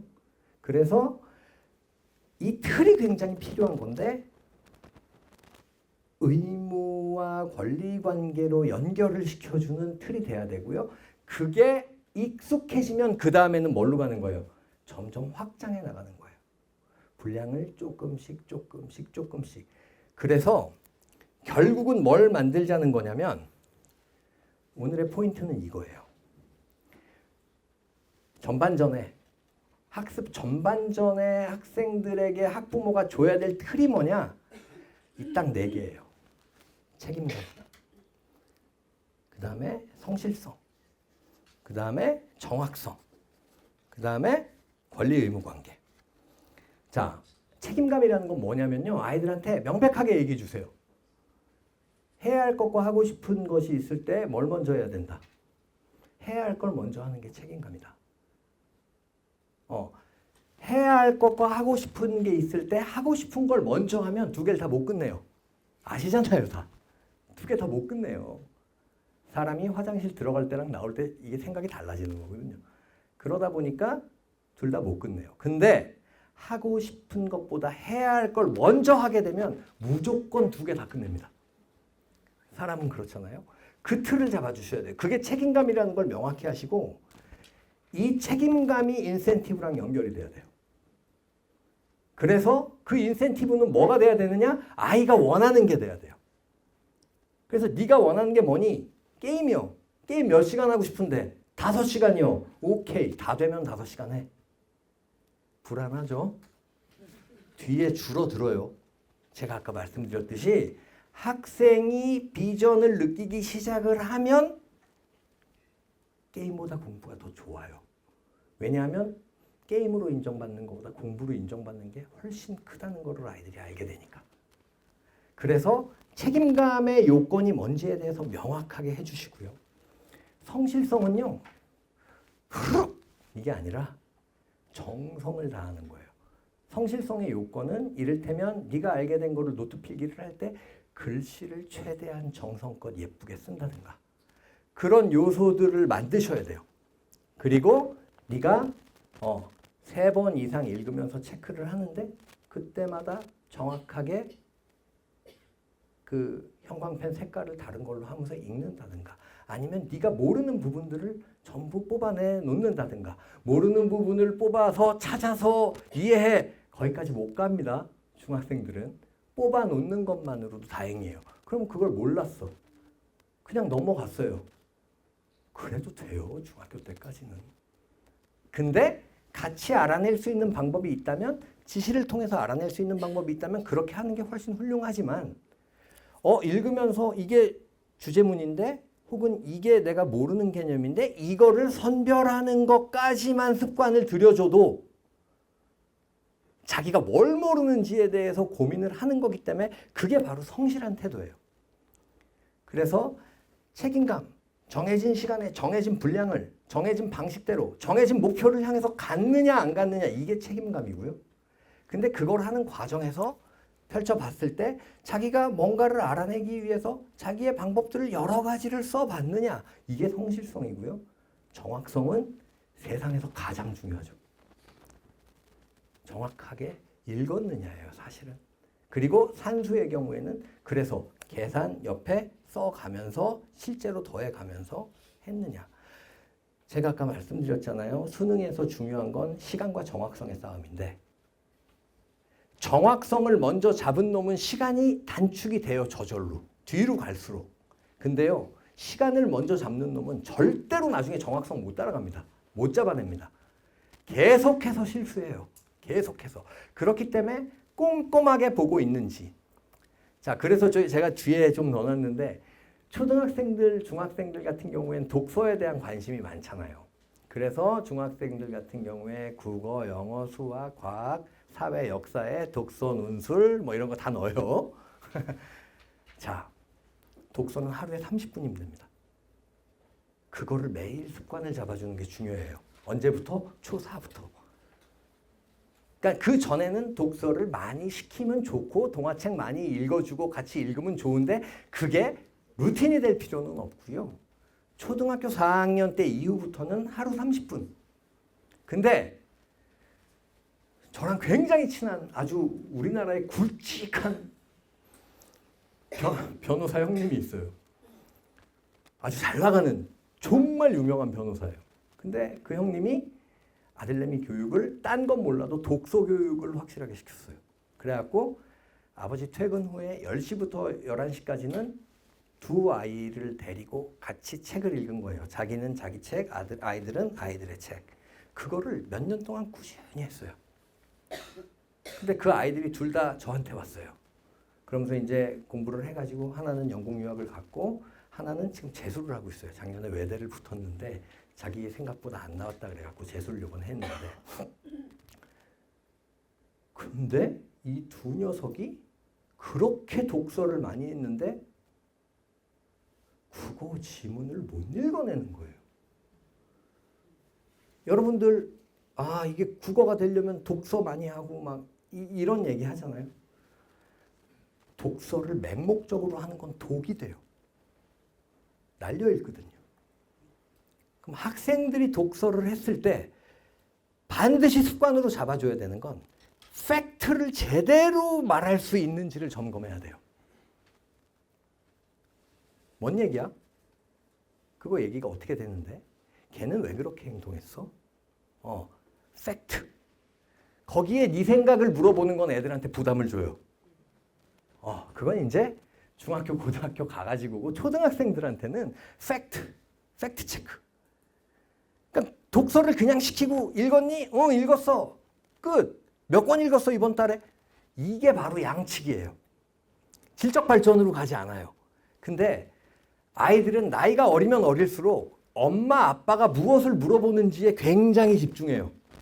그 대답을 만들어내려고 노력을 해요. 그리고 칭찬을 받고 싶어 하는 거죠. 그걸 이용하세요.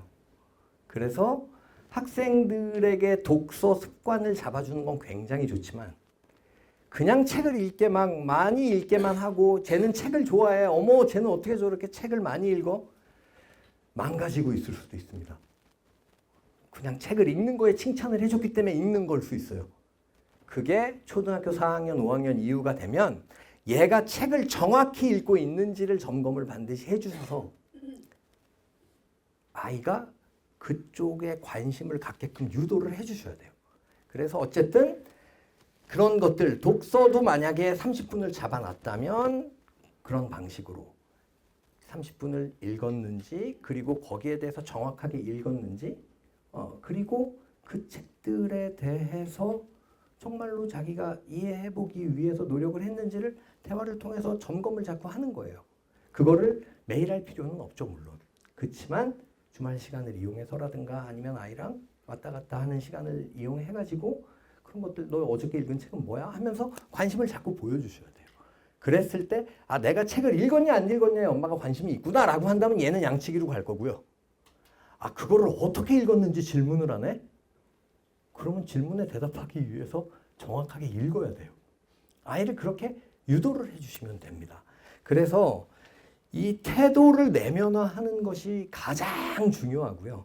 그 내면화하는 걸 아까 말씀드린 것처럼 이렇게 권리 의무 관계로 구조화를 하시고 거기에 대해서 정확성과 책임감과 그 다음에 성실성이 측정될 수 있는 요소를 같이 만드시고 그런 다음에 그것들을 이 시간과 분량과 방법과 목표에 따라서 명확하게 제시를 해주신 후에 인센티브가 뭐가 들어갈지 학생이 원하는 거, 가장 원하는 것을 최대치 못 채웠을 경우, 못 채웠을 경우, 못 채웠을 경우 차등 적용을 해주게 되면 아이들은 그게 게임일지라도 그 게임을 더 하기 위해서 이 가치 있는 일들을 자기들이 하게 된다는 거죠.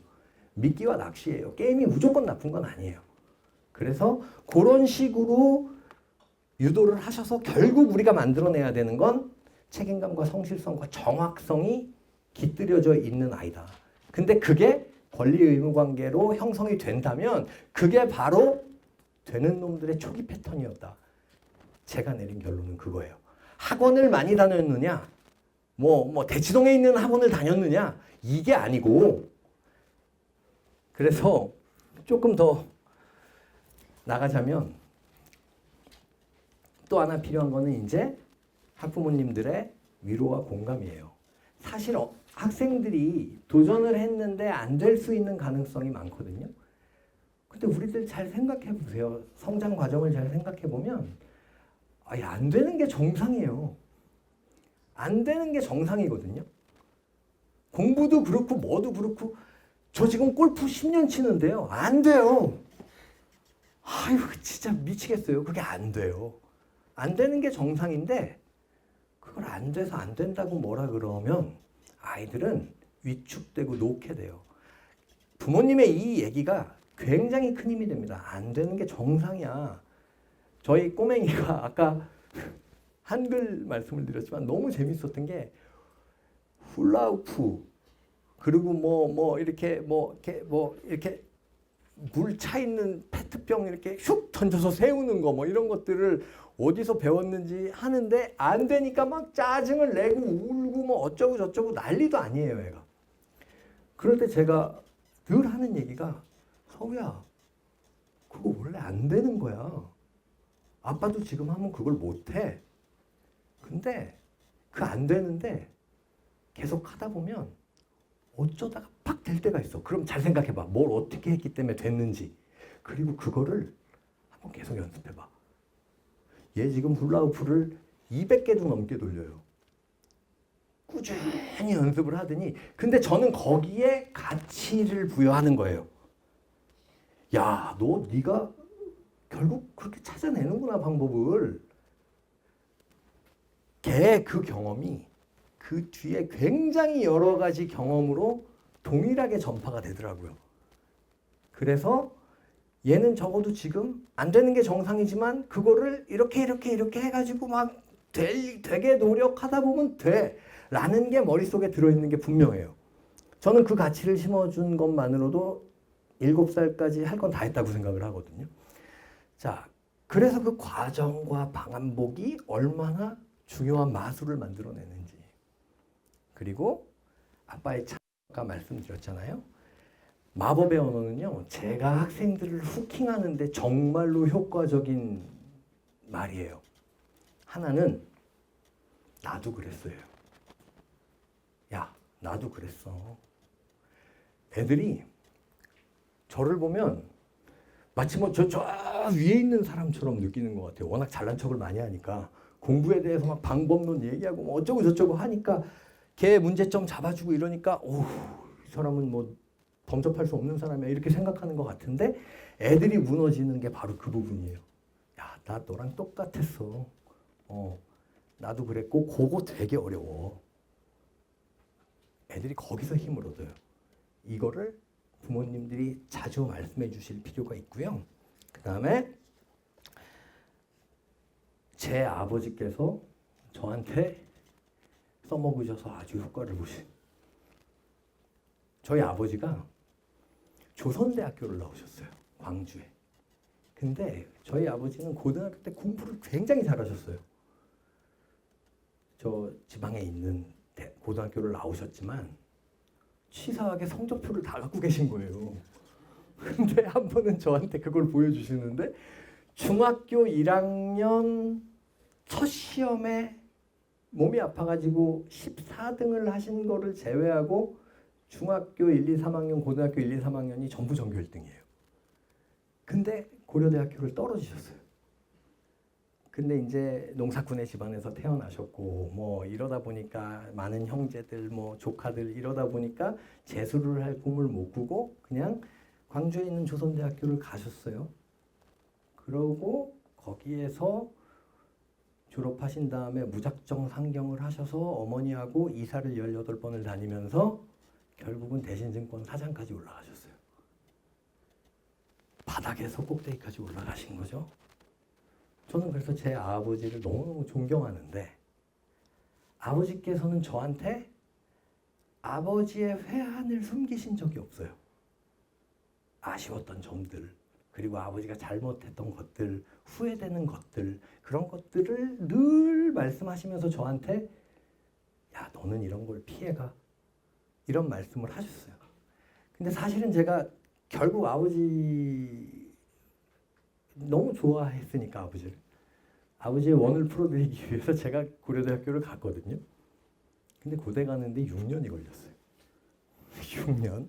왜냐하면 고등학교 때 큰 사고를 한번 제가 쳐가지고 그래가지고 내신 성적이 굉장히 안 좋았었단 말이에요. 고려대학교를 갈 수 없는 상황이었는데 갔어요. 근데 뭐 고대를 갔다는 게 중요한 것이 아니라 저는 그 방황하던 시절 동안 빠져나올 수 있었던 요인이 저희 아버지의 이 말씀 때문이라는 걸 말씀드리기 위해서 얘기를 꺼낸 건데 우리 아버지께서 항상 제가 고3 때 사고 쳐서 고등학교 때 속색이고 재수에서 떨어져, 삼수에서 떨어져, 사수에서 떨어져 막 이랬을 때 어깨 두드려 주시면서 야, 너 내 자식이잖아. 힘내. 저는 그것 때문에 살아남았어요. 그래서 내가 아버지를 위해서 뭔가를 해야겠구나. 아빠가 아쉬워하는 부분을 해드려야겠구나. 그래서 결국은 고려대학교 경제학과에 들어갔고 대학원까지 이제 공부를 했어요. 저희 아버지께서 작년에 돌아가셨어요. 작년에 돌아가셨는데 돌아가시기 한 두세 달 전에 제가 아버지 손 꼭 잡고 이제 이런저런 얘기하다가 살아오신 과정 중에 제일 기뻤던 순간이 언제예요, 아버지? 그랬더니 너 고대 붙었을 때 라고 말씀을 하셔서 아, 내가 굉장한 효도를 했구나 이렇게 생각을 했는데 그 두 가지를 기억하세요. 학생을 움직일 수 있는, 자식을 움직일 수 있는 나도 그랬어와 너 내 자식이잖아. 이 두 가지. 그걸로 다독여 줄 수 있다면 아이는 자기 길 찾아갑니다. 그래서 안 되는 게 정상이라는 거 대신 한번 다시 해봐 라는 힘을 실어주는 거. 그게 굉장히 중요하고요. 아이를 칭찬할 때에도 결과보다 과정을 칭찬해라 이 얘기는 많이 들으셨을 거예요. 근데 저는 오히려 그냥 막연한 과정보다 아까 말씀드린 책임감과 성실성과 정확성과 이런 부분에 대해서 뭐를 애가 잘했을 때 다 맞았어? 100점이야? 이 결과에 대해서 칭찬하기보다는 야, 네가 책임감이 있는 녀석이구나. 그러니까 어머니 아버지가 학생한테 넣어주고 싶은 가스라이팅 하고 싶은 부분이 뭐냐라는 거를 명확히 하시라는 얘기예요. 그래서 아이로 하여금 아, 내가 책임감 있는 행동을 하면 칭찬을 받게 되는구나. 그러면 책임감 있는 게 뭔데? 내가 해야 될 걸 해야 될 시간 안에 끝내는 거야. 간단하잖아요? 그럼 나는 그걸 하면 칭찬을 받아. 그러면 일단 책임지려고 노력을 한단 말이에요. 근데 하는 척만 하고 아주 말짱 꽝으로 해놓으면 안 되니까 거기에 대해서 네가 책임진 건 굉장히 좋은데 요거에 어느 정도의 정성이 들어갔는지 한번 생각해봐. 요런 것들을 더 하면 더 정성스럽지 않았을까? 혹은 야, 정성껏 했지만 요런 부분을 못 봤다. 그래서 정확성. 요것들을 칭찬을 하시라는 얘기예요. 네가 100점을 맞았기 때문에 칭찬이 아니고 책임감 있게 행동하려는 그 모습들과 그 다음에 정확하게 가려는 모습과 그 정확성에 도달하기 위해서 네가 여러 차례 반복하고 고민했던 그 성실성에 대해서 그거를 많이 칭찬을 해주셔야 돼요. 그래서 중학교 2학년 때까지 만약에 그것들이 깔리게 되면 그게 돼 있는 애들 치고 점수 올리는데 어려웠던 아이들은 많이 보지 못했어요. 그래서 공부의 프로세스 중에 사실은 정확성이 들어가거든요. 그 정확성을 제가 아까 살짝 말씀드렸지만 정확하게 읽는 거예요. 팩트를 정확하게 읽는 거. 그리고 여기서 얘기하고, 그러니까 중학교 때 국어 자습서를 보면 본문에 대해서 나와 있고 옆에 날개나 이쪽 오른쪽 페이지에 무슨 요약이나 이런 것들이 나와 있어요. 초등학교 교과서도 참고서는 다 그렇게 만들어져 있습니다. 중학교 때는요.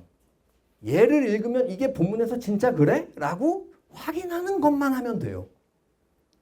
그게 정확성이에요. 그리고 산수, 덧셈, 뺄셈 요것들에 대해서 실수하지 않고 차분히 써가면서 맞춰내는 그 습관이 정확성이에요. 그것만 사실 할 수 있다면 나중에는 굉장한 역량이 만들어져요. 그래서 추천 학습 모델을 늘 학부모님들께서 요구를 하시는데 저는 초등학교 때는 예체능 활동에 집중하라고 말씀드리고 싶어요. 예체능 활동. 뭐 피아노, 바이올린 내지는 태권도, 수영 이런 것들. 왜냐하면요. 저희 부모님이 어머니는 뇌경색으로 3년, 아버지는 이 머리를 다치셔갖고 6년 이렇게 고생을 하셨어요. 그러면서 제가 그래서 이제 부모님을 모시고 살았기 때문에 지근거리에서 계속 부모님을 관찰했잖아요. 그때 이제 병원 모시고 다니고 어쩌고 하면서 재활의학과랑 신경외과랑 이런 데 갔을 때 이 운동, 손발 그리고 걷는 거 이것들이 부모님의 상해 있는 뇌 신경을 다시 회복을 시킨다는 걸 알았어요. 이 손발의 운동, 신체의 운동은 뇌회로를 굉장히 많이 만들어냅니다. 그래서 초등학교 때는 무조건 신체 활동을 시켜야 돼요. 그게 예체능이에요. 그래서 지덕체가 있잖아요. 그렇죠? 그래서 학문으로서의 지와 그 다음에 윤리 인격으로서의 덕과 신체 활동의 체, 요거는 이게 같이 돌아가는 거란 말이에요. 근데 4세고시, 7세고시 얘는 끝났다고 보시면 돼요. 그 한창 몸을 움직여야 되는 시기에 만지고 냄새 맡고 뛰어다니고 뇌 회로를 만들어야 되는 시기에 얘네들을 앉혀놓고 영어 회화를 지금 가르치고 있고, 이거는 애들 병드는 겁니다. 제가 가장 가슴 아픈 순간이 대치동에 있으면서 8시, 9시쯤에 대치동에서 어떤 현상이 일어나냐면요. 요만한 애들, 초등학교 3학년, 4학년 되는 애들이 두툼한 안경 끼고 캐리어를 끌고 다니면서 편의점으로 들어가서 삼각김밥을 사 먹습니다. 학원에서 학원으로 이동하는 사이에. 저는 얘네가 서울대를 갈지는 모르겠어요. 근데 부모하고 관계는 끝난다고 봅니다. 그거는 정말로 망국적 현상이라고 저는 말씀드리고 싶어요. 많이 놀리세요. 제 경험상 중학교 2학년 때까지 하고 싶은 거 하면서 해맑게 자란 애들, 걔네들이 정확하게 시작을 했을 때 그것들을 떠받쳐 줄 수 있는 어떤 그 요소들만 만들어져 있다면 하늘 높은 줄 모르고 올라갈 거예요. 저는 많이 봤어요, 정말로. 그래서 되는 아이들의 특성이 뭐냐라는 걸 봤을 때 오늘 말씀드린 것처럼 걔네들이 가지고 있는 공통적인 특성은 결국 책임감과 성실성과 정확성이다. 근데 이 세 가지는 그 사람의 역량이다. 지식을 우리가 능력이라고 얘기한다면 담을 수 있는 그릇은 역량인데 전반전에 만들어야 될 것은 바로 이 역량이다. 그래서 예체능 활동을 추천하고요. 그럼 책임감과 성실성, 정확성을 어떻게 하죠? 학교 숙제 활용하세요. 학교 숙제. 이거 제일 중요해요. 학교 숙제. 학교 숙제를 정성껏 해야 돼요. 그리고 정확하게 자기가 읽어서 무슨 내용인지 간단하게 엄마한테 설명하고 자랑할 수 있어야 돼요. 학교 숙제를 활용하면 충분하고요. 굳이 학원을 보내야겠다. 오케이. 자, 아까 말씀드렸죠. 자기 공부 시간은 10시간에서 12시간 정도면 돼요. 4번에 제가 말씀드리고 있지만 그럼 그 외 시간을 침범해서 학원을 보내야 되는데 선행하지 마세요.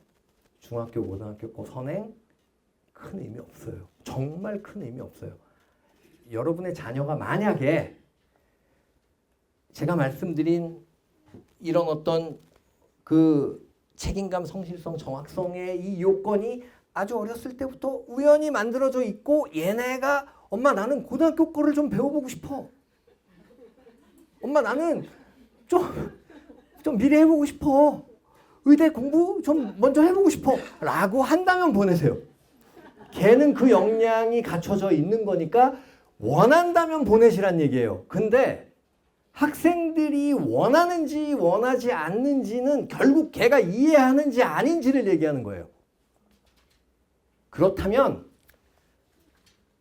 선행 줄이세요. 그거 안 해도 돼요. 안 해도 하나 그거 고등학교 제가 또 한 3, 4년 뒤에 와갖고 또 할게요. 강연. 그럴 때 고등학교 갔을 때 어떻게 한 학기 선행을 어떤 방법으로 해야 되는지 제가 이제 고등학생들 강연은 좀 방법론을 많이 가지고 들어갔는데 어떤 방법으로 해서 내가 방학 중에 어떻게 가고 학기 중에는 어떻게 가야 되는지 그런 거 설명해 드릴 테니까 너무 과중한 선행 필요 없습니다. 차라리 그 시간에 자유를 주시고 예체능을 시키세요. 중학생이라면 그 정확하게 생각할 수 있는 시간을 주세요. 그래서 이 습관을 들이는 게 훨씬 좋고요. 독서는 아까 말씀드렸잖아요. 맹목적 독서는 독이 된다. 그리고 제가 꼭 추천하는 게 한자인데 와 국어 컨설팅 하다 보면 아주 속 터져요. 애들이 어휘를 몰라요. 추문 이런 게 뭔지 모릅니다. 아주 정말 이럴 정도로 공부 잘하는 애들도 이게 한자어 교육이 안 돼서 그래요. 근데 한자는 방학대를 이용하세요. 방학대를 이용하셔서 하루에 10자씩만 외우면 돼요. 그럼 굉장히 많은 한자를 알게 돼요. 그래서 산수, 독서 정도 추가하고 그러면 산수에 1시간, 독서에 한 30분, 그리고 학교 숙제하는데 한 3, 40분 그렇게 가면 돼요. 산수는 생명이 뭐다? 정확성이다. 계산의 정확성. 산수예요. 수학이 아니에요. 중학교로 가면 수학이 되죠. 그럴 때 수학 공부는 어떻게 해야 한다? 중학교에서는 왜? 여기에 관심을 갖게끔. 그래서 풀이 과정을 볼 때 또 하나 학생에 대한 팁이 고등학생들한테 많이 쓰는 건데요. 수학을 할 때 아이들이 저 이 문제를 모르겠어요 라고 질문을 해요. 그러면 절대 대답해 주지 말라 그래요. 저는 저희 수학 컨설턴트한테. 그게 아니고 최대한 풀어와라. 자기가 어디가 막히는지를 질문해라. 이게 돼야 돼요. 이게 얼마나 재밌냐면요. 수학 문제집을 풀 때 자기가 이제 쭉 진행을 하다가 막히는 부분이 틀린 문제가 있을 때 오답 학습을 시킨단 말이에요. 그러면 저는 오답 학습을 할 때 먼저 좀 고민을 해서 자기가 고칠 수 있어서 정답으로 갈 수 있다면 좋지만 그렇게 정답으로 갔다 하더라도 혹은 정답으로 가지 못해서 결국은 해설을 봐야 한다 하더라도 A4 용지로 가리고 해설을 한 줄씩 읽게 합니다. 해설을 전체적으로 쭉 읽어보는 게 아니라 A4 용지로 가리고 첫째 줄만 읽어보고 그렇지. 그럼 이 다음에 어떻게 가야 돼? 그리고 둘째 줄. 그래. 그 다음엔 어떻게 되겠지? 셋째 줄, 넷째 줄. 그러다가 이 다음은 어떻게 가는지 모르겠어. 혹은 봤는데 그게 그렇게 가는 게 아니네. 자, 차이가 나는 부분에 형광펜을 체크하게 하는 거예요. 차이가 나는 부분에 해설학습을 보면서 차이가 나는 부분에 그래 놓고 그 문제가 한 30문제 정도가 쌓이면 그걸 갖고 학원 선생님이든 학교 선생님이든 가는 거예요. 그러면 기가 막히게 찾아낼 수 있습니다. 얘가 뭐가 안 되고 있는지. 얘 사고가 어디에서 멈춰 있는지를 선생님들은 그걸 찾아줄 수 있어요. 야, 너 어떤 부분 다시 봐야겠구나. 그리고 빠꾸해서 그걸 다시 봐야 됩니다. 자기 걸로 만들고 넘어가야 돼요. 그러지 않으면 수학은 블럭 쌓기 같아서 중간에 빠져있는 부분이 있으면 언젠간 무너져요. 그래서 그것들을 차근차근 학생이 쌓아갈 수 있게끔 자기가 모르는 부분에 체크하는 훈련을 시켜야 돼요. 그게 초등학교 4학년, 5학년부터 시작이 돼야 됩니다. 해설을 보면서 해설학습을 할 때. 그럼 굳이 학원이 없어도 크게 문제가 되지 않아요. 학교 선생님한테 질문을 할 수 있으니까.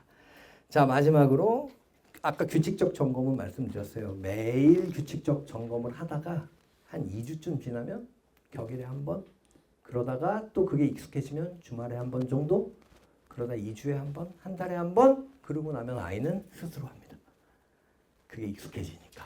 그래서 요런 상황으로 좀 가시고요. 그다음에 팀 스터디는 학생들이 모여서 제대로 된 공부를 하면은 굉장히 위력적인데 이거는 이제 중학교까지는 애들이 웃고 떠들고 놀게 되니까 고등학생들한테 자, 크사이가 뭔지 궁금하시죠? 저희는 스카이라고 하지 않습니다.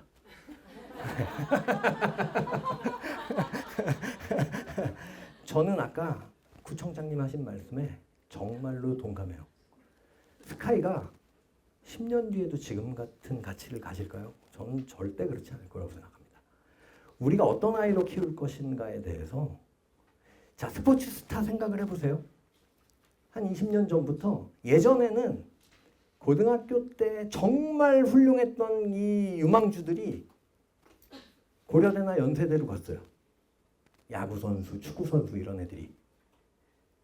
근데 지금은 고등학교의 유망주들이 절대로 대학을 안 갑니다. 억대 이걸 받고 프로팀으로 가요. 축구, 농구, 야구 다 마찬가지예요.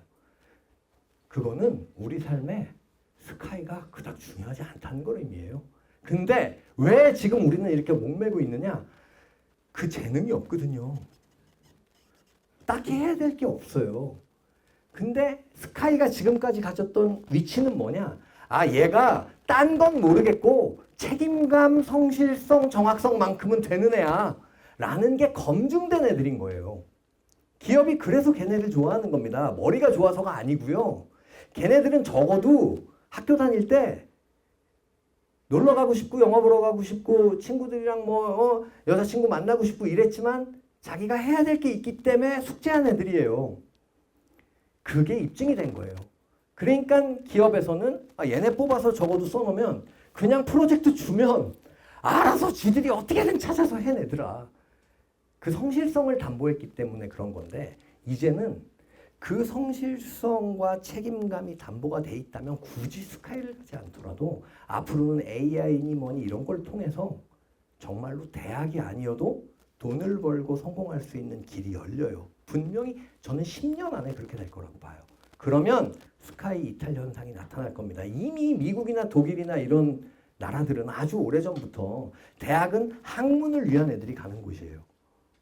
근데 그렇기 때문에 우리는 어떤 아이로 키워야 되느냐 그거를 진지하게 고민을 해보셔야 돼요. 공부를 잘해서 좋은 대학을 갈 수 있다면 더 좋겠지만 그거보다 우선돼야 되는 건 역량 아니냐. 저는 그렇게 생각을 해요. 그 역량이 갖춰져 있다면 얘는 앞으로 시대에서 뭘 해도 할 수 있다.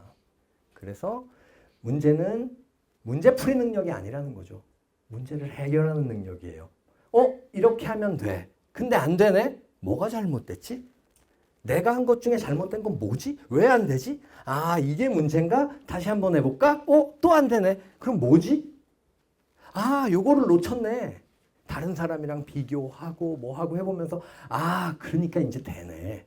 이게 바로 문제 해결 능력이에요. 그거는 우리가 결국은 공부를 통해서 원론, 문제풀이, 오답노트, 반복 이거를 통해서 결국 이 문제 해결을 하자는 그 능력을 키우자는 거거든요.